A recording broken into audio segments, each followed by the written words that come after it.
Welcome everybody to the 50th class in this Bhagavad Gita study series. We are studying chapter 10 of the Bhagavad Gita titled Vibhuti Yoga. Vibhuti means glories. So this is a chapter on the glories of divine manifestations of Ishvara. So as we've been seeing, this chapter traditionally is told with a lot of stories because Bhagavan talks about his various divine manifestations. So the entire universe is the manifestation of Bhagavan, but of those, he cannot talk about everything when Arjuna asks for his divine manifestations. So he chooses a few to talk about, and that's what this chapter is about. He chooses a few that are very prominent, something that can be used as a anchor for the mind, anchor or alambana for the mind. As usual, we would like to thank Swami Paramarthananda Saraswati for the traditional rendering of Vedanta, as it was done for over 1,000 years, starting with Adi Shankaracharya. We'll say a small prayer.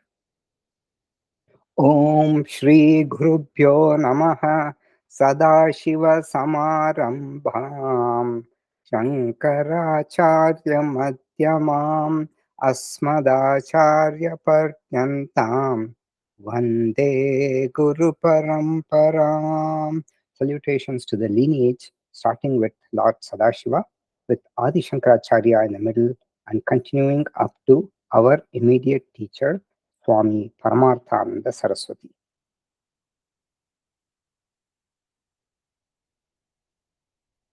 Okay, so we are at Shloka number 26 or 25.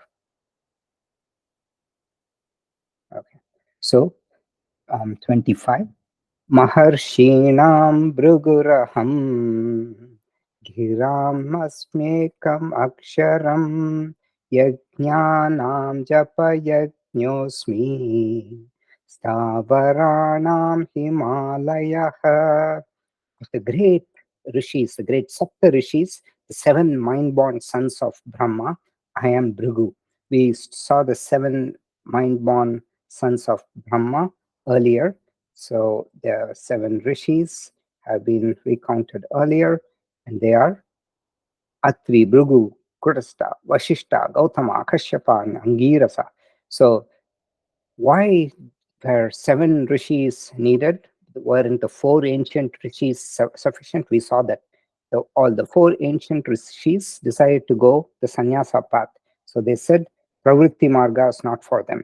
So they went the nivritti marga sannyasa. That's why we have Brahma created the seven rishis. We saw that story earlier. Now comes the story of Bhrigu. So Bhrigu, the story goes as follows. So the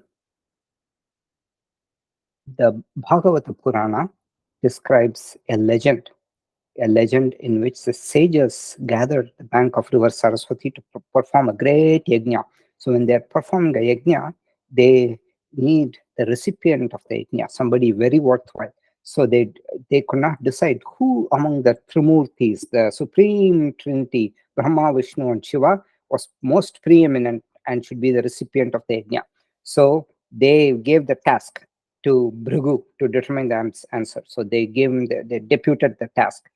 Upon being entrusted with this task, Bhrigu decided to test the Trimurtis. He first visited Brahma at Satyaloka. So Satyaloka, remember the seventh loka, Brahma Loka, that is where Brahma resides.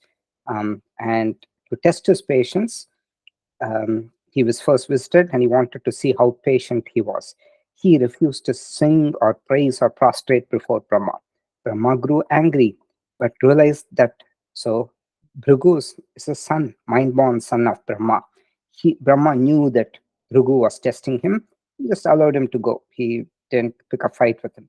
Then Bhrigu left Brahmaloka and he went to Kailasha, abode of Shiva. Upon seeing this rishi, Shiva rose to his feet and moved forward with joy to embrace the rishi. Bhrigu, however, refused the embrace, and he maligned Shiva. He called him the deity of, they called him the deity, a maligner of social conventions and rituals, because Shiva, he dances in the crematorium.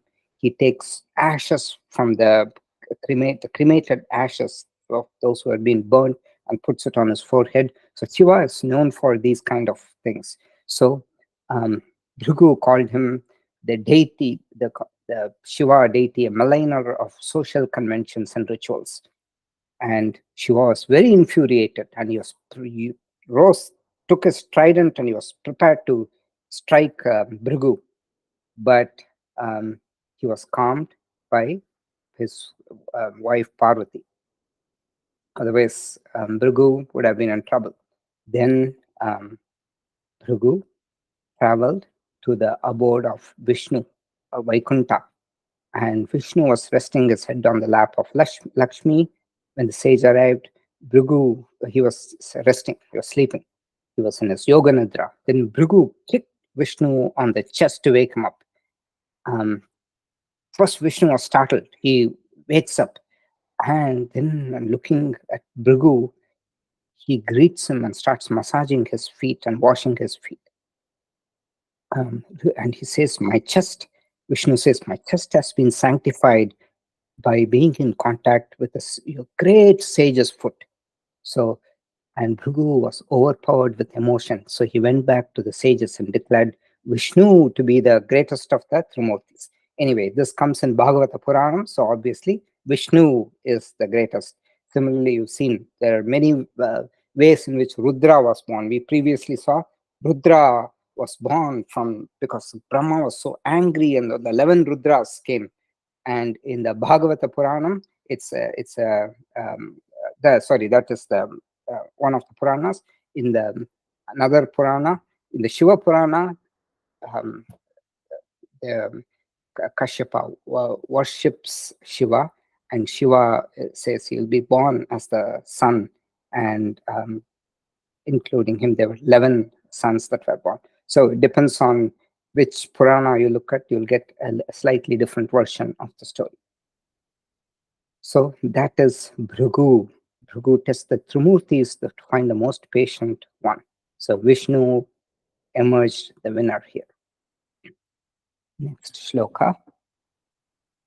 Ashvattah sarpa vrikshana devarshinam cha naradaha gandharpanam chitraratah siddhanam kapilo munihi. Ashvattah refers to the peepal tree. Remember, it's not the banyan tree, but it's the peepal tree. It's called the sacred fig. It is considered a very sacred tree. We'll see why it is considered sacred. Of all the trees, I am the peepal tree. Among the divine sages, I am Narada. We already saw how Narada was born, Narada's curse, why he was cursed to become a roaming sage, by Prajapati. Here we saw all that. So, Devarshinam, of all the divines, Deva Rishi, divine sages, I am Narada. Then among the Gandharvas, I am Chitraratha, the king of the Gandharvas. And Siddhanam Kapilo Munihi, of people with great siddhis, yogic superpowers, I am sage Kapila. So we'll look into all these people. So first we'll take up Gandharva, because the people tree deserves a bigger mention. Gandharvas are the citizens of the heaven. There are several colonies, many heavens, several colonies in each heaven. One is called the Gandharva Loka, which is known for all forms of art, dance, music, painting, sculpture, all of them. Chitraratha is the king of the Gandharvas. You can think of them as similar to the elves in the Lord of the Rings movie. In fact, Gandharva is the Chitraratha is the king of the Gandharvas. Yeah, and Siddhanam Kapilo Munihi, of people with great siddhis. So siddhis, yogic superpowers. You have to understand that Rakshasas also had siddhis, but they do not have knowledge. Whereas Kapila Muni is one who had both Jnanam and Siddhi. In fact, in the Bhagavata Puranam, Kapila Muni is supposed to be one of the avatars of Bhagavan, Vishnu. So Devahuti, Kardama, and Devahuti's son is born to Kardama and Devahuti. Devahuti prays to Vishnu and says she wants Vishnu to be born as the son of her son. So Vishnu comes as Kapila Munihi. So Kapila Avatara is well known in Bhagavatam, and Kapila teaches Vedanta to his mother Devahuti. Kapila Devahuti Samvada is a very well known portion. Vedanta is very beautifully taught by Kapila to his mother.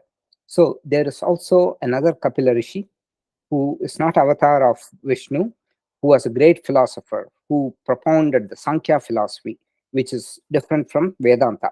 The Sankhya philosopher Kapila is not talked about here. Here they are talking about the Vedanta teacher Kapila.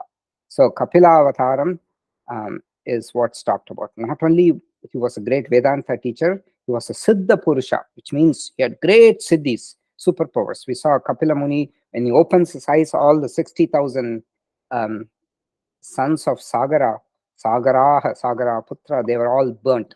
So that is Kapila Muni.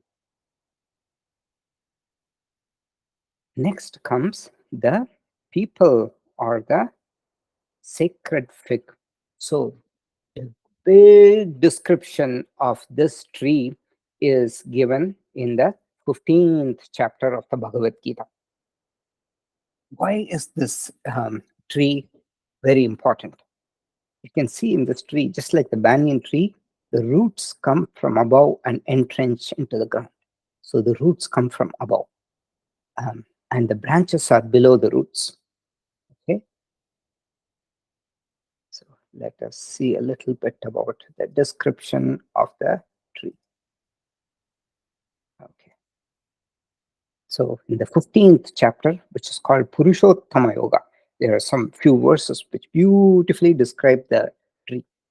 Shri Bhagavanuvacha Urdhvamulamadasyakam Ashvattam Prahuravyayam Chandansi Yasya Parnani Yastam Veda Savedavit.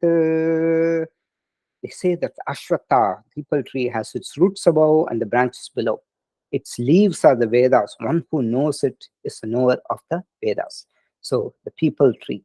So what now? Let's see what all what do these different things signify. Nirguna Ishvara has, it is the root of everything. So the roots come, everything comes from Nirguna Ishvara. The birds occupy the various branches, upper, middle, lower branch, everything. The various level branches represent the various lokas. So every branch is a body. Okay. And on the body, the birds come and perch. So the jiva comes into the body and we have life. Okay. The branch by itself is inert, but the branch having these birds, they make a lot of sound. So the various level branches, so branches at this height, they form the middle loka. Branches, the lower ones form the naraka loka. The upper branches form the swarga loka, the heavens, and then the hell or the naraka, that's down. So that's what the branches signify. So branch, one branch is the body, a collection of branches represents the loka. So the middle branches are the Manushya Loka, because they are the branches there represent the bodies of human beings and other animals. Okay. And in the continuing, Adashchotvam prasrita tasya shakaha guna pravritta vishaya pravalaha adascha mulanyanu karmanubandhini manushya loke. Below and above are spread its branches, nourished by the gunas, and whose shoots are the sense objects. Further down in the world of humans stretch forth its roots, engendering binding actions, that is karma. So it's like a very heavy description. So let us see what different things mean here. Each branch we saw is a body. Jivas are like the birds that occupy. So each birds occupy the different branches. Okay, and what happens is that what decides the next shariram? The shoot represents the next body, right? That is decided in this lifetime itself. It is not decided by Bhagavan, it is decided by karma. So we have a free will, which we can use constructively or we can abuse. So that is what is mentioned here. Anyway, it's a little bit of a digression, but it's very important. That's why Bhagavan says, vrikshanam ashwataha. So ashwataha sarva vrikshanam. And then devarshinam naradaha, gandharvanam chitrarataha, siddhanam kapilo munihi. So we've addressed everybody. Now Kapila, little more. Kapila so was born to Devahuti and Kardama. So Kapila gives a discourse on Vedanta to his mother. Okay, continuing. उच्चैश्रवसमश्वाना विद्धि माम् अमृतोद्भवम् ऐरावतं गजेन्द्राणां नराणां च नराधिपम्.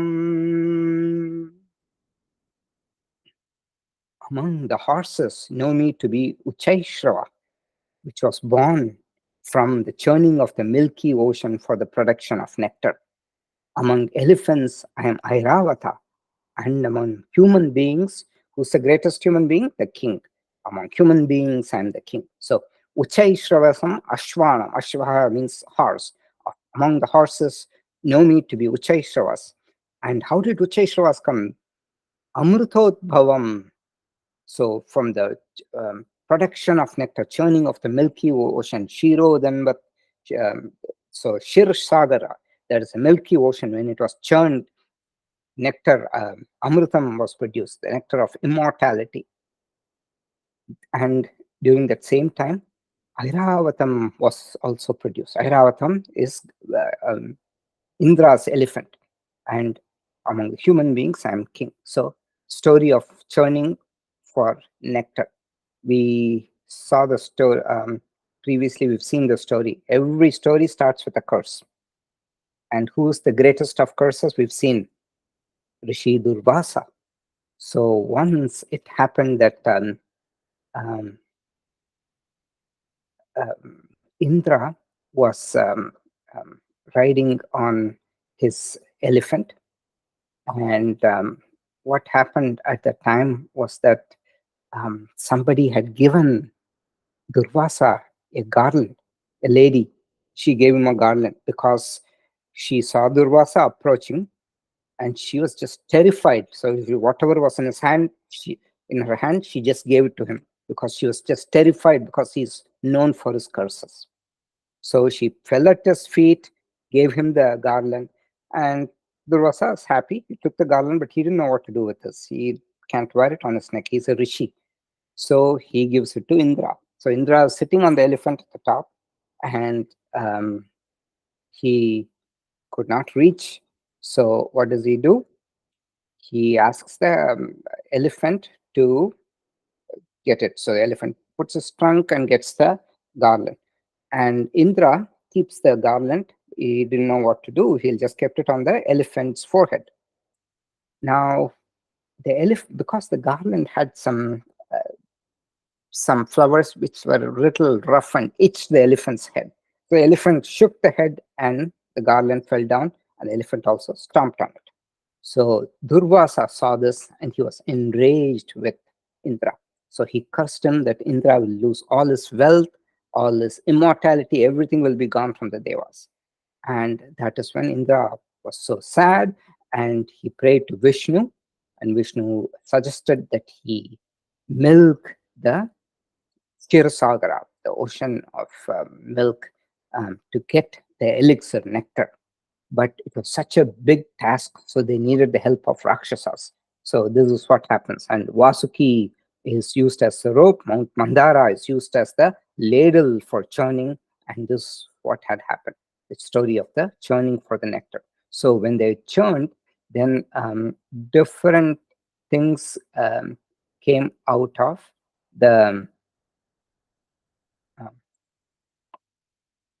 different things came out of the ocean of nectar, so ocean of milk. And one of them was Uchaishravasa. Uchaishrava is one who came out of the ocean of milk. So the other things that came out were, along with Amrita, were Kamadenu, Kaustuba jewel, which Kamadenu is the cow, the grantor of desires. Kaustuba jewel, Krishna, Vishnu places on his chest. Then Kalpa Vriksha, this is in the court of Indra. It grants whatever desires a person has, it grants. Then the Apsaras came. Then Lakshmi comes. Then Dhanvantari comes. Dhanvantari is the greatest physician. Then Shahanga. Shahanga is the bow. It's, Vishnu's, it became Vishnu's bow. Sharanga Dhanva. So it's here. That's why it's called Shangapani, one who wields Shanga, the bow. So Parijata, divine Kalpa Vriksha, Parijata, divine flowering tree. It was taken to Indraloka by the Devas. Okay.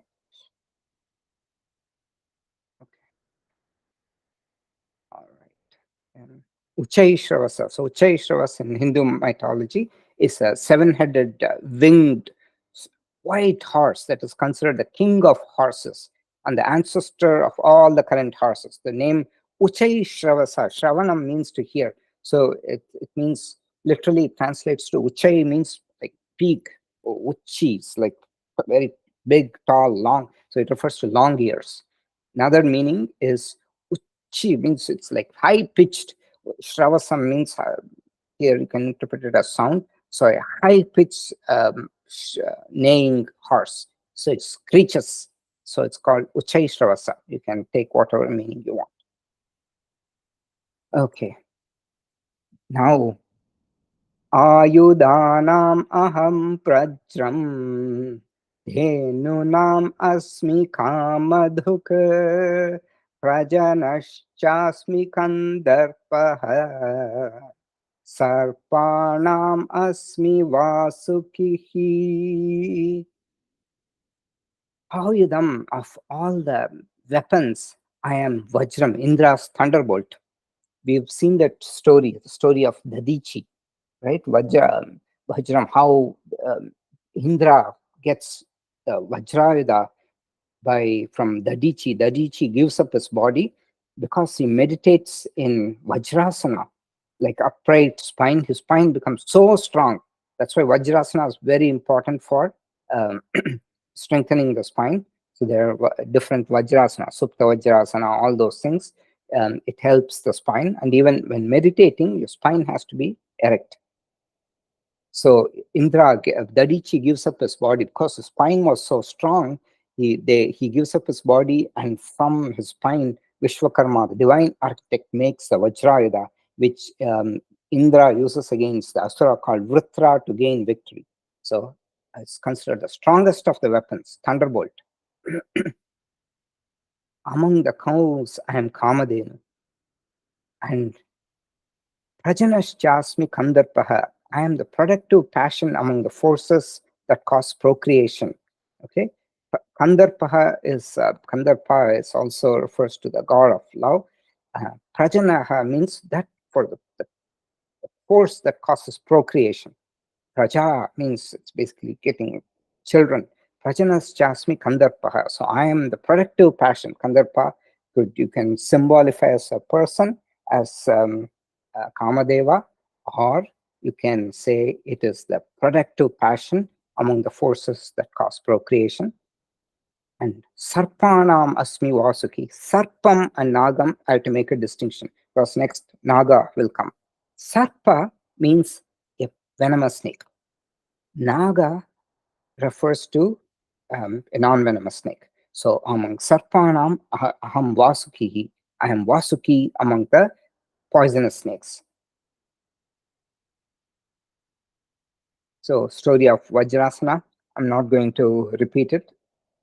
So we've seen that many times. So Vajra is basically, it's carved from Dadichi's spine, and it's very strong because Dadichi meditated in the upright posture. He did so much tapas that his spine was considered the strongest material in the world. And Kamadhenu and Kalpataru both came from the churning of the ocean, we saw. So Kamadhenu was given to Vashishta. So Rishi Vashishta had it, and it would basically give food and everything to all the students in the hermitage. Once one of the Vasus called Prabhasa wanted Kamadhenu, and he tried to steal it. So he tried to play a prank and he tried to steal it. So Vashishta got very angry and curses Prabhasa. That Prabhasa later, and he says, you will live a long time and you will see suffering all around you. So that Prabhasa is born as Bhishma in Mahabharata. So in Mahabharata, remember, every janma has associated a previous janma, and because of the bad or the good karma, this current janma is there. So that is how it works in Mahabharata. Everybody except for Duryodhana. Duryodhana, in spite of the fact that he had a blank slate in terms of the previous birth, because of his bad attitude, he created its own destruction. Okay. Kamadhenu and Kalpataru is the vriksha, Kalpa vriksha. So Vasuki, we saw that Sarpanam Asmi Vasukihi, of the serpents, I am Vasuki. So Vasuki adorns the neck of Lord Shiva. So, and Vasuki we saw was also used in the churning of the Milky Ocean for nectar. Vasuki also has played a lot of role. It helped in the killing of the Tripura. The three Asuras took the form of three cities, and they were indestructible. They could only be destroyed when they once in so many years when they lined up. So at that time, all the devas, they prayed to Shiva. Only Shiva was only the great yogi, the great archer. Only Shiva can pull off this feat. So according to the Puranas, Vasuki played a significant role by becoming the string. You can see here, the string. This is Vasuki, snake. You can see the snake here. Snake becomes the string of the bow. And the chariot was designed for Shiva. It's the cosmic scale. The entire earth became the body of the chariot. Sun and the moon formed the wheels. You can see the sun and the moon here forming the wheels of the chariot. Then the charioteer was Brahma, and for the weapons, Mount Meru became the bow, and Vasuki the bowstring. Vishnu became the arrow. Agni became the arrowhead. Vayu became the feather fletchlings. And every deva took place in the cosmic chariot. And Shiva, as the cities aligned, Shiva prepared to knock the arrow, and he prepared to shoot the Tripura. And at that time, he sensed that there was all getting smug, thinking, okay, without me in here, Shiva wouldn't be able to achieve the feat. So Shiva knew their ego, so he didn't shoot the arrow. He just smiled, and all the three the cities just burned. And then Brahma urged Shiva to forgive the Deva's foolish pride in imagining themselves to be indispensable, and to relent and let loose the superfluous arrow. So then all the three cities were already ablaze, and then Shiva looses the arrow, and all three were completely destroyed. So Shiva took pity on the Devas and shot the arrow. So this is the story of Tripura, Tripuravadana.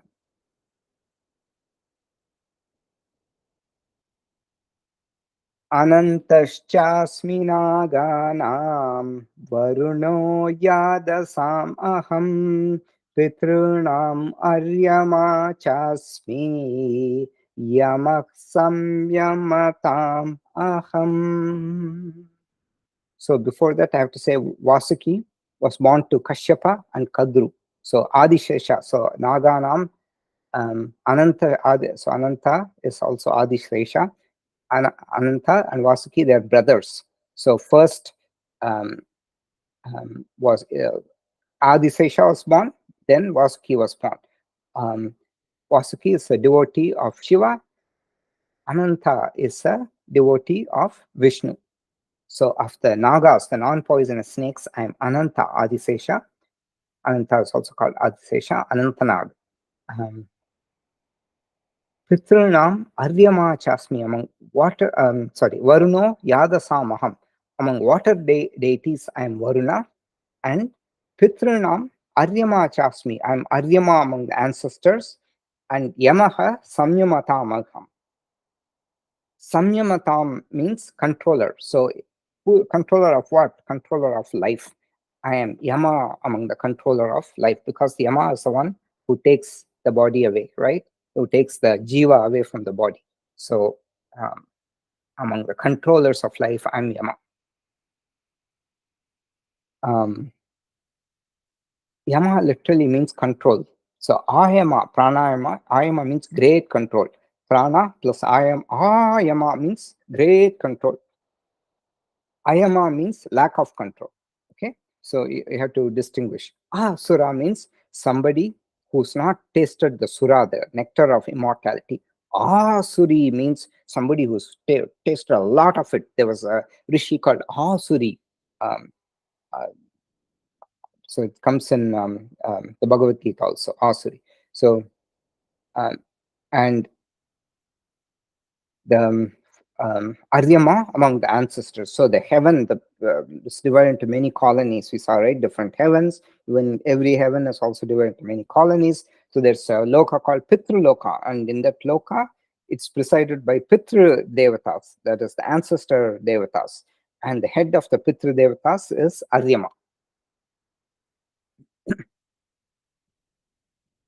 Adisesha. So we shall look at the story of Adisesha. So Ananta is not the eldest of the clan, but he is not only the eldest of the clan, but he was also the most noble, wise, possessing a very sublime worldview, ascetic in character, very good disposition. Many of Ananta's brothers were very cruel in nature. So Kadru's sons, they were all very cruel and sought to harm others, frustrated by the bad behavior of both his mother and brothers. Kadru was not a nice person. She treated so Kadru and then the Garuda also had a Vinita. So they were the two wives.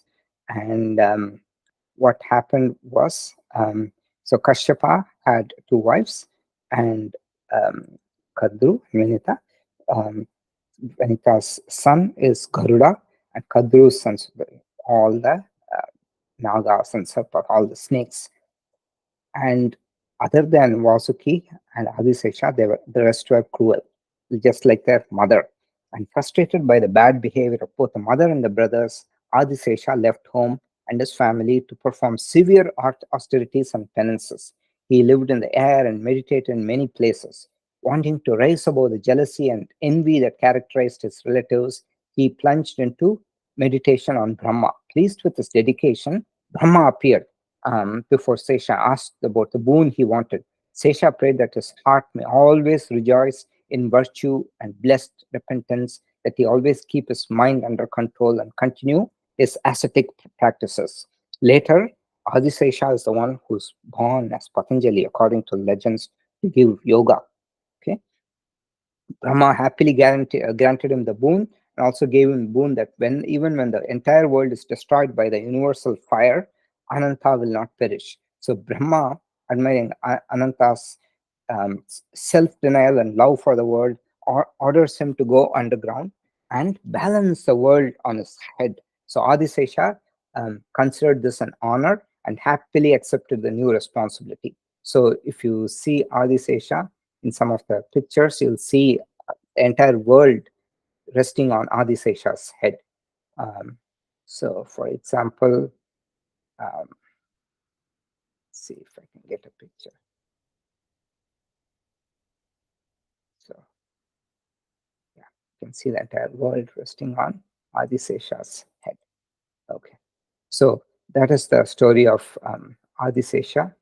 And what happens is that later Adisesha um,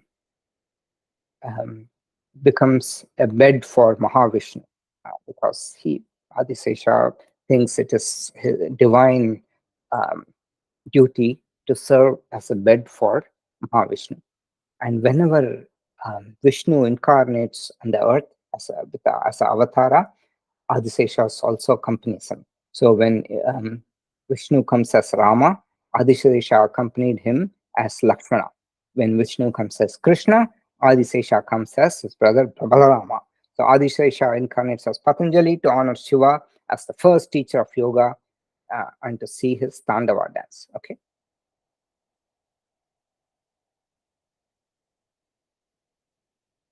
प्रह्लादश्चास्मि दैत्यानां कालः कलयतामहम् मृगाणां च मृगेन्द्रोऽहम् वैनतेयश्च पक्षिणाम्. Okay, so I am Prahlada among the Daityas. Daityas refers to the Asuras. Daitya, the word comes from Diti Putra. Diti and Aditi, they were the two wives of Kashyapa. From Aditi, all the Devas are born. From Diti, the Asuras are born. So Diti is also an important personality because from her came all the problems, the Asuras.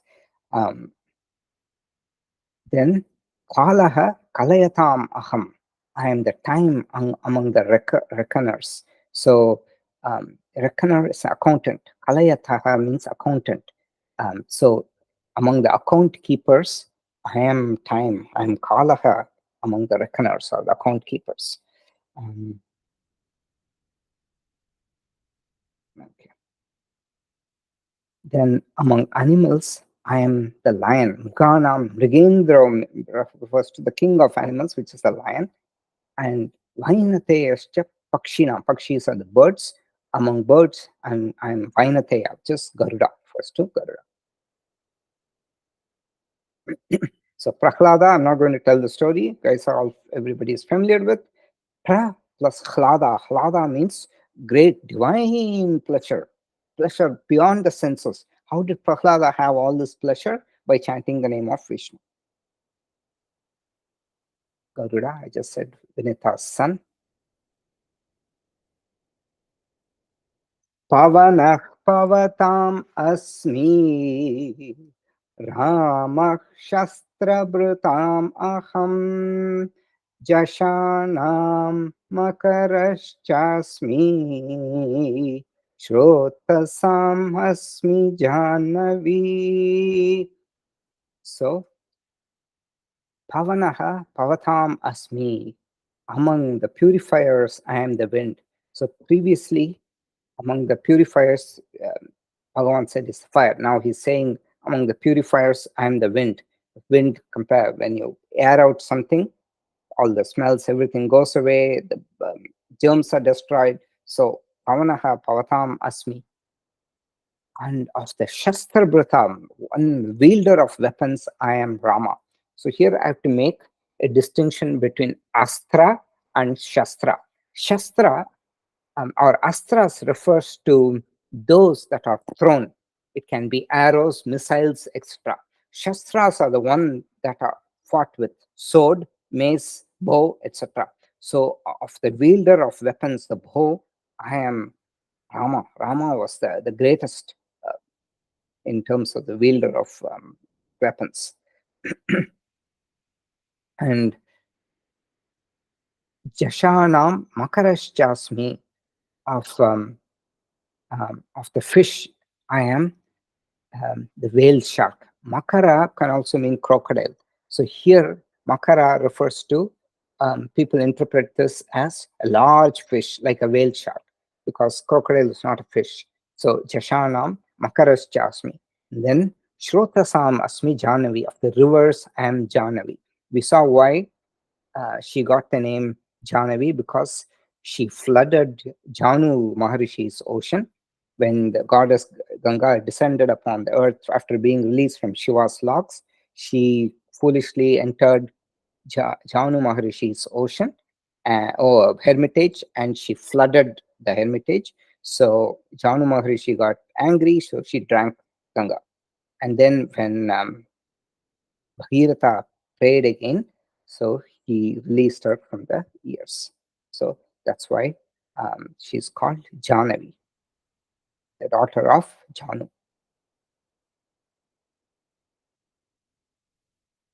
Sarganam Adirantashcha Madhyam Chaivaham Arjuna Adhyatma Vidya Vidyanam Bhadah Pravadatam Aham.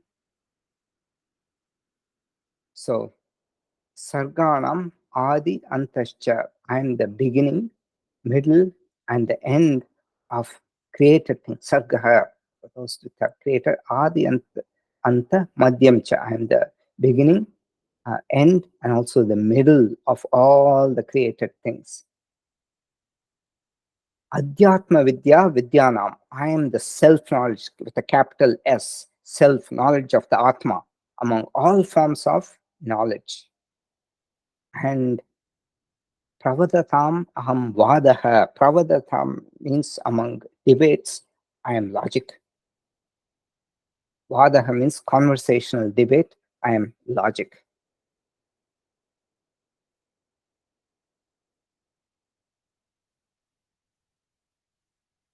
Aksharanam akarosmi dhanvak samasikasya cha ahamevakshaya kalaha dhathaham vishvato mukha. I am the letter A among letters. Among compound words, I am the dual compound, Dvandva. I am the inexhaustible time, and I am the dispenser facing all directions. So we look at it one by one. A is considered the most fundamental letter and or the most fundamental sound. Why do we say that it is the most fundamental sound? Because all you need to do is to open your mouth. Ah, that's it. When the wind passes out, you have the sound ah. And it is universal. It is there in Chinese, Russian, Japanese. When they open the mouth clearly, you allow the sound to come. There's no effort needed. And that's why when we want children to open the mouth, we say ah. Don't say a, e, all that stuff, right? So ah is a very natural sound. To produce any other sound, e, you have to do something. You have to show the teeth, all that stuff, right? So ooh, you have to spout your mouth. There's effort needed, but ah is effortless. So ah is the basic sound, and by changing your mouth and its position, you produce other sounds. Ah is the Karana Aksharam. All others are Karya Aksharam. Ah is the Upadana Karana for all alphabetic letters. And this is said in the Veda itself. So in our tradition, every alphabetic letter has a presiding deity. So for A, the Adhisthana Devata is Brahmaji, creator himself. So A is considered very important. And among the compound words, I am the dual compound. So compound words have their beauty. It's a combination of two simple words with a hyphen in between, right? Birdhouse, Gita class. So Bhagavan says, Dvandvaha samasikasya cha. So samasaha means samyak asyate iti samasaha. That which is properly and beautifully arranged is called samasaha. Of all these beautiful arrangements, I am the dual compound. So Dandva, dual compound, is the name of a particular type of samasaha, birdhouse, Gita class, like that. And then Bhagavan says, Dhataham Vishvato Mukhaha. Among, I am the dispenser facing all the directions. What dispenser is he talking about? Dhatha means karma phala data. Dhataham Vishvato Mukhaha, the one who gives appropriate results for the appropriate action. So this is basically the karma to the appropriate person at the appropriate times. And karma, you cannot escape karma. Oh, I will go sneak under and do something and I'll escape karma. No. Vishvato mukaha, karma, it's God, this entity, the consciousness, it is all observant. There's not a place you can go and do bad actions. Your karma will be noticed. So among the dispensers, data, karma pala data, among the dispensers, I am karma pala data. Vishvato mukha, with many faces.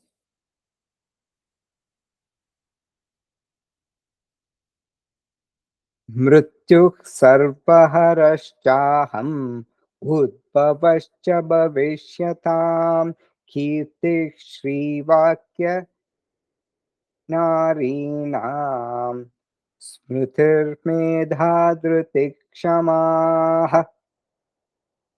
I am Mrityuhu Sarvaharashchanam. I am the all devouring death.